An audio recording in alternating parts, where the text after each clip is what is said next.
काली घटिथिबा एक अद्भुत अनुभूति जहाँ एक गभीर बोध देला जे प्रेम और रक्षार अनुभूति केवल मनीष मध्य न थाए प्रत्येक जीव मध्य अंतर्निहित। काली अपराह्न घर को फेरिबा परे मो घर सामने से बौल गछ मूले जब स्कूटी टी रखुली सेबे किछि ची ची शब्द शुणी मु अटकी गली।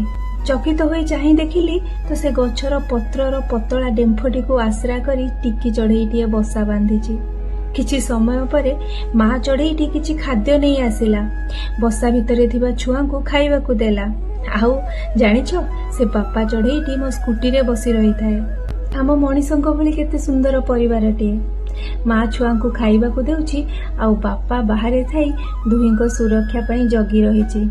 भावनारे भिजिगली मो घर सामने एते निकटरे एमिति एक सुंदर जीवनटीए गढ़ुथिबार देखी जहाँ पूर्ण हुए प्रेम दायित्व और आश्रय द्वारा। धीरे धीरे संध्या हेबा सह झड़ तूफान आसिला। गछर डाल गुड़िक रड़मड़ होई भांगी चलिला। मो मन भी भय और चिंतार विचलित होई चलिला। भाबुथाए एते झड़ तूफान रे पत्रर डालरे लागिथिबा से टिकी चढ़ईर बसाटी सुरक्षित थिबो तो? बौल गछर से डालटी भांगी जाई नथिबो तो? किंतु जगन्नाथंको कृपा जहा उपरे थाए तार ए झड़ तूफान कौन बा करि परिबो?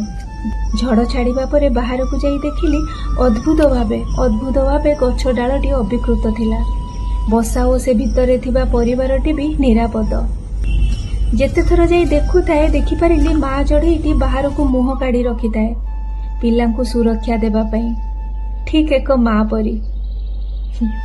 से जहाँ भी हो राति बीतिला सकाळ हेला मो पुणी थरे से बसाटी को ओ चढ़ई छुआंकु सुरक्षित देखि निज कर्म पथरे आगेई गली।